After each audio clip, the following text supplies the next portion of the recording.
Bueno. Amén. Por favor, abran sus Biblias en el Salmo 2, la parte final del versículo 12. Salmo 2, 12b. Dice: bienaventurados todos los que en Él confían. Bien, hoy vamos a tocar un tema complicadísimo, que es el de la situación que está ocurriendo en el Oriente Medio. Lo vamos a tocar a la luz del Salmo 2, porque este salmo se ha convertido en profético. No digo convertido, es un salmo profético, pero lo estamos viendo convertido a la realidad de nuestros días cuando lo analizamos con la debida meditación. Tenemos en este momento muchas noticias de guerras en varias partes del mundo. Básicamente hay 4 núcleos en este momento. El primero es las amenazas de conflictos entre China y Taiwán, con Estados Unidos de por medio, que apoya a Taiwán. Probablemente Rusia apoye a China y otros estados cercanos a ellos. El segundo punto de conflicto es Corea del Norte, que está en contra de Corea del Sur y Japón, y por ende también Estados Unidos, y ya hemos visto en los últimos tiempos la visita del líder de Corea del Norte a Rusia. Entonces tendríamos que pensar que China y Rusia apoyarían a Corea del Norte. Como están las cosas hasta ahí, fácilmente con eso se puede prender una guerra mundial. El tercer grupo es la guerra de Rusia y Ucrania, donde las potencias orientales están apoyando a Rusia y las occidentales, el Tratado del Atlántico Norte, la OTAN, está apoyando junto con Estados Unidos a Ucrania.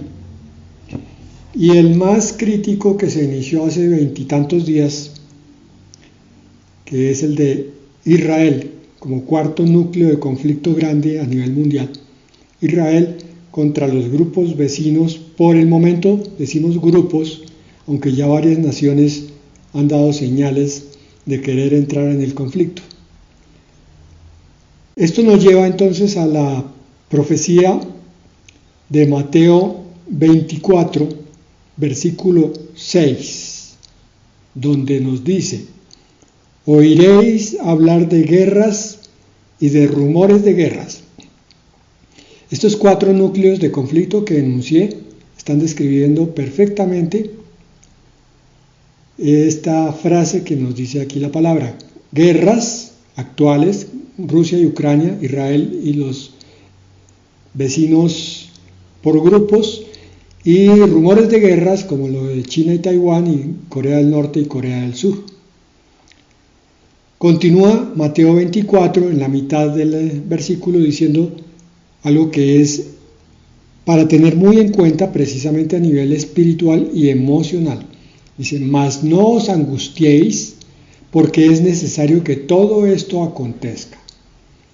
El cristiano enterado, el cristiano discípulo, el cristiano que está al día en su estudio de la palabra y al mismo tiempo está mirando al mundo, velando, entiende que estas señales de guerras y rumores de guerras son precisamente eso, señales de algo más profundo, de una promesa por cumplirse, y entonces comprende por qué el Señor dice: no os afanéis, no os angustiéis, porque es necesario que todo esto ocurra.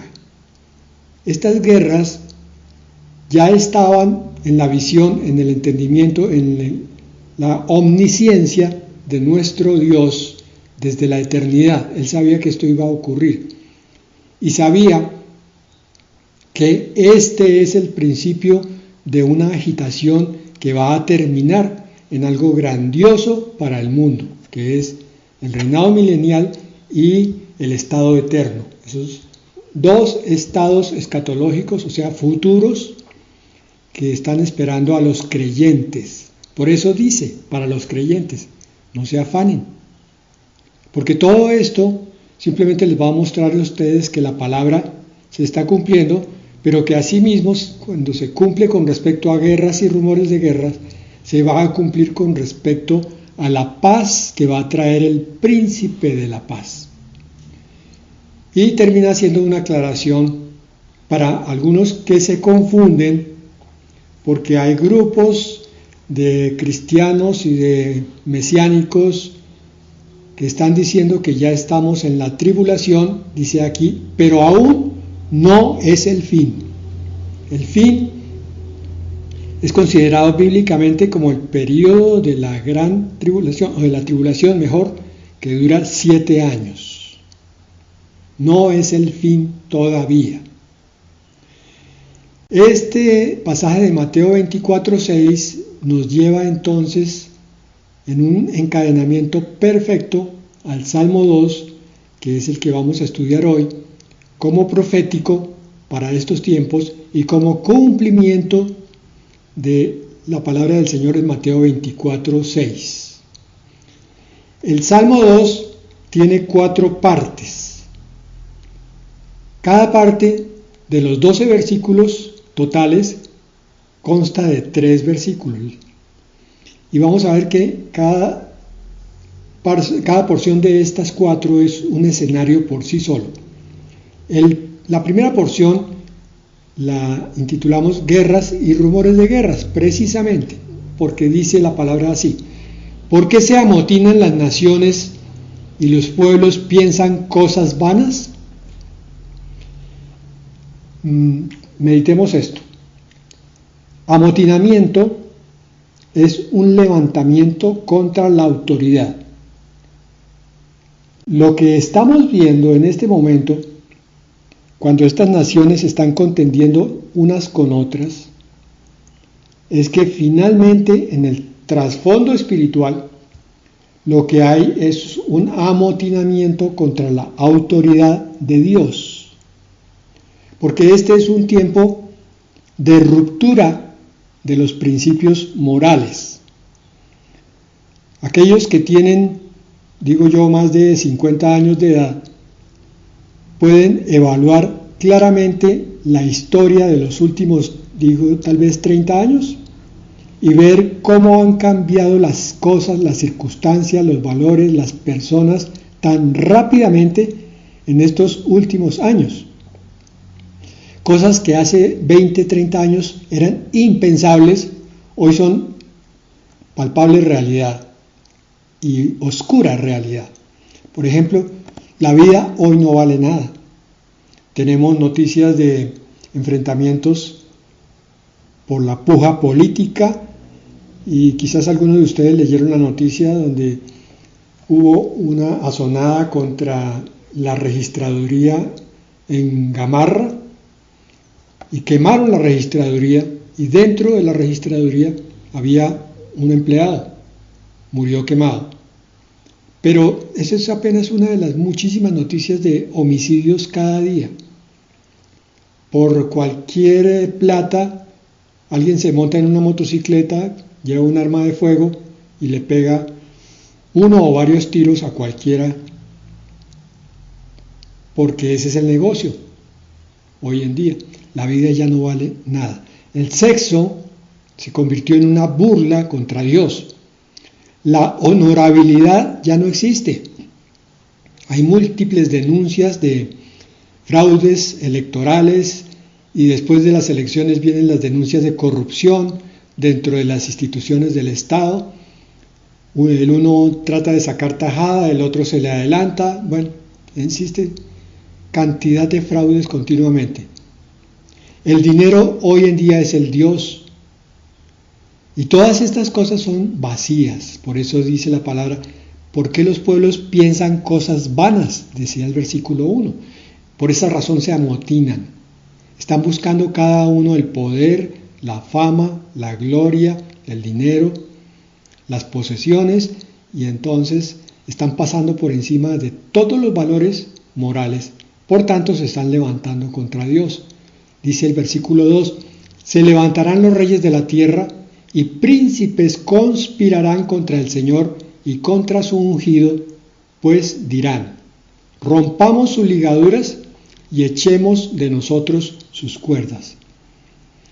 Hace apenas 30 años todavía se enseñaban principios morales en los colegios, así fueran del Estado. Había normas de urbanidad e inclusive principios de religión. Entonces los jóvenes salían con algunos conceptos morales, así no fuera apegado a la escritura literalmente, pero existía. Hoy en día ya no hay ningún tipo de enseñanza de Dios.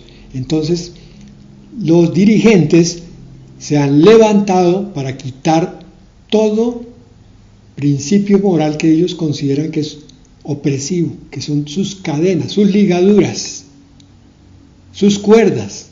Echémoslas fuera porque estos principios nos tienen aburridos. Ser moralmente correcto es algo que hoy en día no es lo normal ni lo buscado. La palabra nos recuerda continuamente que obedecer a Dios es amar sus preceptos. Lo digo al revés, amar a Dios es obedecer sus preceptos. Por eso es que el mundo se está levantando contra Dios. No se trata solamente de conflictos políticos. Algunos dicen, pero ¿qué es lo que está pasando en el mundo? Pues esto, como ya no hay principios morales, ya no hay búsqueda de Dios, entonces es todos contra todos, a ver quién lleva la mejor parte. En conclusión, ¿de qué sirve una religión que lleva al pecado? Porque sigue la discusión de si las religiones son parte fundamental, y todos dicen que sí, de la vida humana, pero son religiones acomodadas, y en nombre de la religión muchos están peleando con sus vecinos hoy en día. ¿De qué sirve todo eso? Si el verdadero Dios ha establecido unos principios de respeto, de amor, de tolerancia. Bueno, entonces aquí en la primera parte del Salmo 2 tenemos la raíz de la problemática. La segunda parte es donde Dios habla. Versículo 4 al 6. El que mora en los cielos se reirá. El Señor se burlará de ellos. Luego les hablará en su furor y los turbará con su ira. Promesa de Dios. Yo he puesto mi rey sobre Sión, mi santo monte. Este es el principio. Está hablando del que es el camino, la verdad y la vida. El Señor ya ha empezado a hablar. Miren, se ha levantado el grupo de Hamas, inclusive los de Hezbollah, que son de pro-palestinos. Los hutíes de Yemen ya están también empezando a atacar.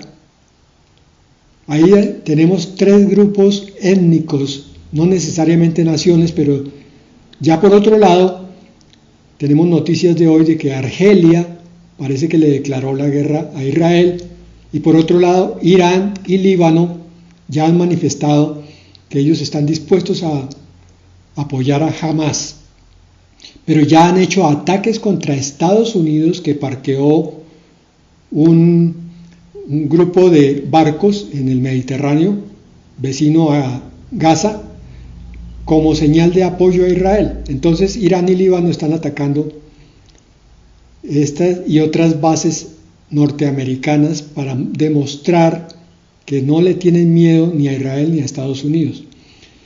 La conclusión de esto, y viendo la palabra de Dios, es que otras naciones, aparte de la que ya nombramos, van a sumarse a lo que puede ser una gran guerra e incluso convertirse en la Tercera Guerra Mundial. Sabemos que no va a ser la Tercera Guerra Mundial, porque esa guerra se va a declarar propiamente dentro de la tribulación. Como vimos hace un tiempo, es más probable que esto sea el cumplimiento del Salmo 83.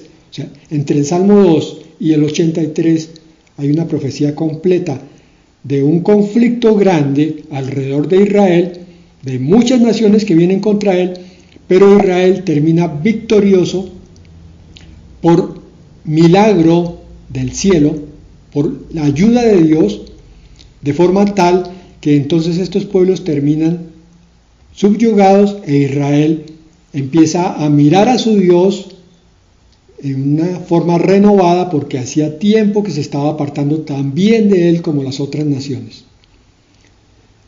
Aparte de todas estas noticias, estamos empezando a oír que se ha iniciado una persecución contra los judíos en Rusia.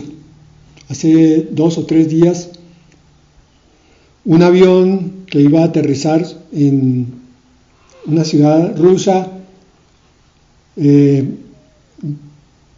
llegó con la noticia a un aeropuerto y entonces se congregaron varios pro-palestinos y el propósito de esa reunión era matar a los judíos que llegaran en el vuelo. En Argentina han pintado paredes de casas donde se supone que viven judíos, y en Colombia hubo también un atentado contra la embajada de Israel. En otras naciones en Europa ha ocurrido lo mismo, manifestaciones pro-palestinas. Entonces vemos a un mundo que está completamente agitado. No se demora además, mis hermanos, el inicio de la persecución a los cristianos. Por eso les hice leer el final del Salmo 2 y lo recordamos: bienaventurados todos los que en él confían. Estas que parecen ser noticias malas, en realidad son aquellas que nos van a hacer levantar nuestra cabeza y erguir, porque nuestra redención está cerca. Este Salmo 2 y el 83 indican proféticamente una victoria aplastante de Israel, pero temporal, porque en la tribulación van a ocurrir otra serie de cosas que van a venir sobre Israel nuevamente para aplastarlo. Pero Israel sigue siendo el pueblo amado de Dios. Entonces lo que vamos a ver es que las naciones que se levantan contra él van a sufrir la ira de Dios. En los versículos 7 al 9 del Salmo 2, ahora el que habla es el Hijo. Y este es un salmo que nos deja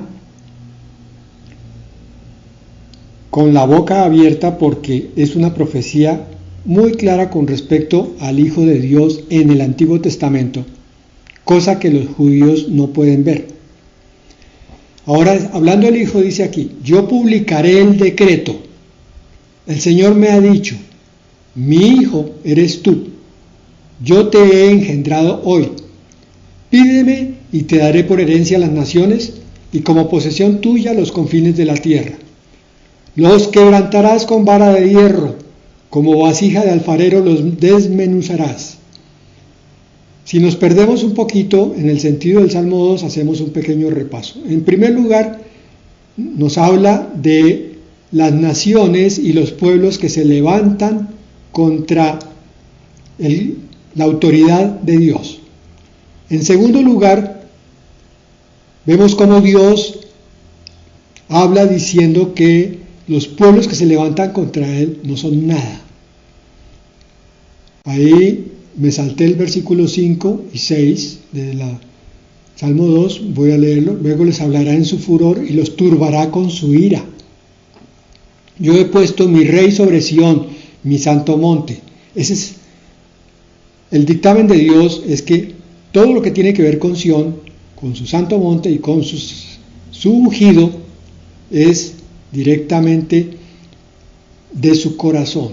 Por eso es que la ira de Dios viene sobre aquellos que se levantan contra el pueblo de Dios. Volvamos entonces al decreto: pídeme y te daré por herencia las naciones y como posesión tuya los confines de la tierra, los quebrantarás con vara de hierro. Este es el decreto, mis hermanos.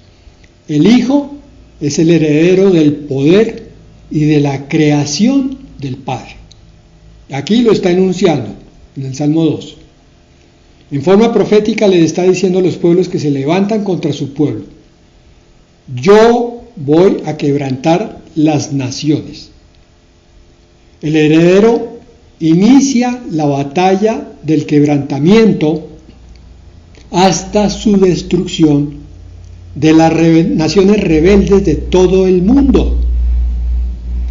Está empezando, es lo que estamos viendo con nuestros propios ojos, el cumplimiento profético de esa batalla del Señor contra las naciones rebeldes, que empieza en este momento, empezó hace 20 y pico de días, y va a culminar con la batalla de Armagedón, cuando el Señor descienda con sus huestes, con su iglesia, para acabar con las naciones rebeldes, para establecer su reino en todo el mundo.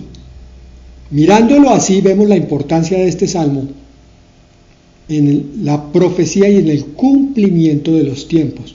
Y también vemos la importancia de este tiempo. No son noticias aisladas. Lo que jamás inició como una incursión,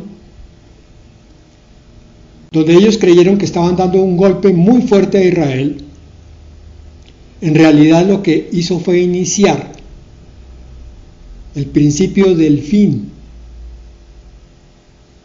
Estamos hablando de que el Señor está cumpliendo los tiempos finales. Insisto, por favor, parece que me estuviera repitiendo y repitiendo, pero lo que estoy es insistiendo en que es hora de que estemos listos, porque la venida del Señor está cada vez más cerca.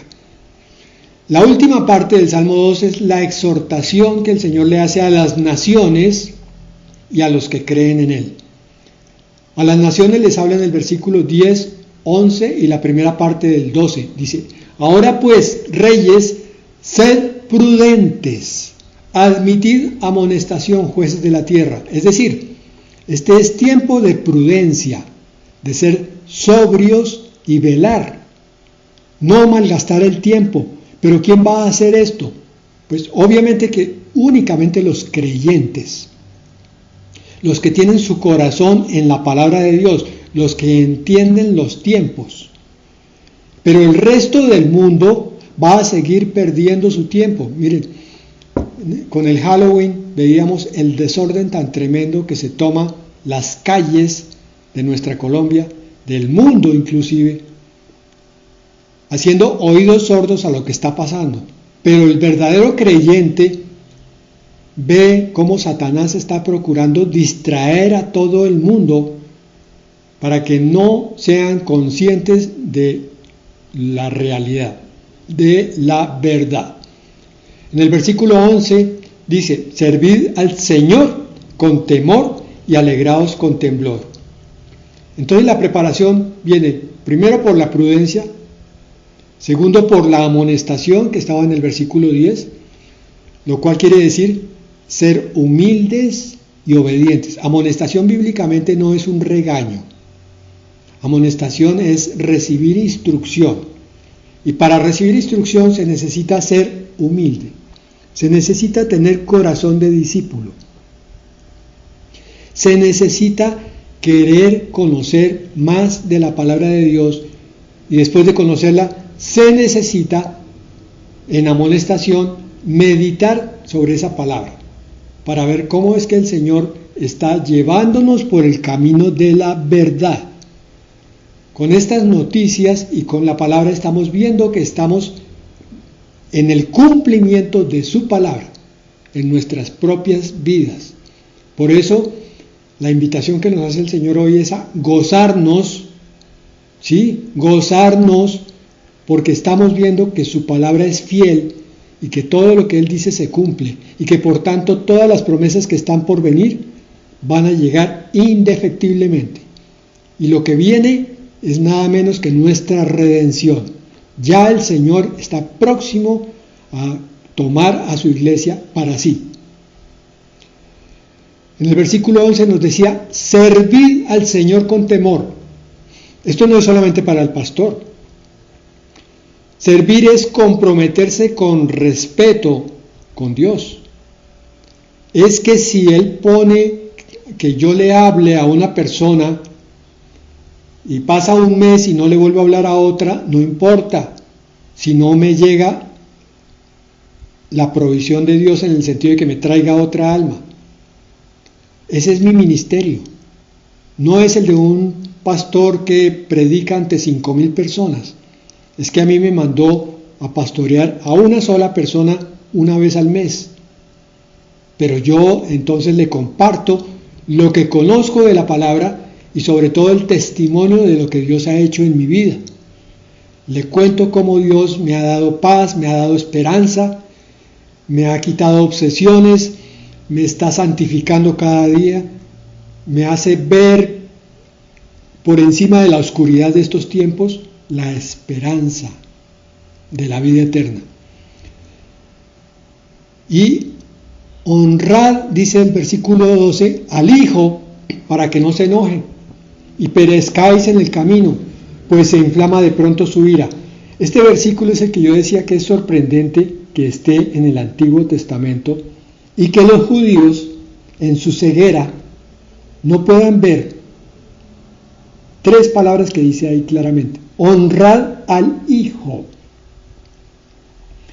Ellos probablemente habrán cambiado el sentido de esta frase en sus escrituras para que no se sientan incómodos, que es lo que solemos hacer cuando caemos en errores doctrinales. Pretendemos cambiar la verdad de Dios acomodándola, pero aquí dice claramente: honrad al Hijo. Honrar es darle la gloria y el reconocimiento. Pastor, ¿y qué es darle la gloria? Hermano, es decir: Señor Jesucristo, gracias porque tú eres mi Salvador. Gracias porque desde que te conozco, tú has tomado mi corazón y sí, lentamente, pero consistentemente, tú me vas llevando hacia ti más y más. Cada día estoy más seguro de que tú vas a venir por mí. Cada día estoy más seguro que me has quitado cosas que me estorbaban. Cada día estoy más seguro que has puesto en mí cosas que antes yo no tenía. Ahora soy más capaz de amar, más capaz de comprender y de tolerar. Gracias a ti, Señor, por todo lo que haces. Eso es honrar. Cuando tú honras, haces una oración de agradecimiento y de reconocimiento. Cuando tú honras a Dios, por la mañana le das gracias por el alimento, gracias por el día, gracias por la vida. Cuando tú honras a Dios, sale de ti todo comentario amargo. Qué día tan aburrido, qué día tan inútil. Eso no vuelve a tomar tu lengua porque estás honrando la verdad de Dios. Y el Señor siempre es nuevo en sus misericordias cada mañana. Quiere decir que cada día te bendice de una forma nueva y prometedora.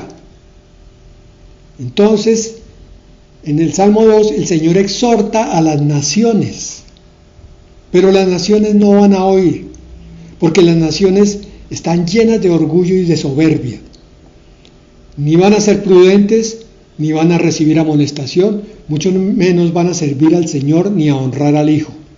Por eso es que el versículo final, el 12, tiene esa frase gloriosa que dice: dichosos todos ustedes que confían en Él. Bienaventurados aquellos que ponen su confianza en el Señor, que cada día dicen: hay cosas que yo todavía no veo en mi vida cristiana, pero no importa, confío en que el Señor las hará. Me angustio a veces pensando qué va a ser de mí mañana y pasado mañana, pero yo confío en que el Señor va a venir por su iglesia. Yo confío en que Él está en mí, porque yo soy templo de su Espíritu y por tanto Él me limpia. Yo confío en que el Señor me está santificando y me está preparando para su venida, para que yo sea su esposa. Entonces, digo yo, lo honro con mi confianza y lo sirvo. Y para terminar, Isaías 26, 3 al 4, con respecto a dichosos los que en Él confían. Versículo 3 de Isaías 26 dice: tú guardarás en completa paz a aquel cuyo pensamiento en ti persevera, porque en ti ha confiado. Ya te lo sabes de memoria, ¿cierto, hermano? Tú guardarás, repítelo por favor en tu corazón, en completa paz a aquel cuyo pensamiento en ti persevera, pensamiento que se mantiene en ti, pensamiento que te busca continuamente, pensamiento que medita la palabra y dice, mi Dios habló. Por eso dice, porque en ti ha confiado. El pensamiento persevera en Dios cuando podemos confiar en Él y en su palabra. Termina este pasaje, el versículo 4, diciendo, confiad en el Señor perpetuamente, porque el Señor es la fortaleza eterna. El Señor es tu fuerza. Cuando tú confías en Él, independientemente de lo que veas, de las noticias que están ocurriendo, afuera, en el mundo, adentro, en tu casa, independientemente de eso, si la amenaza es de guerra allá afuera, si la amenaza es de escasez adentro, no importa, tú dices, yo confío. El Señor entonces es tu fortaleza y Él se va a gozar en esa confianza que tú depositaste en Él, trayéndote una respuesta siempre renovada y una respuesta de esperanza. Amén y amén.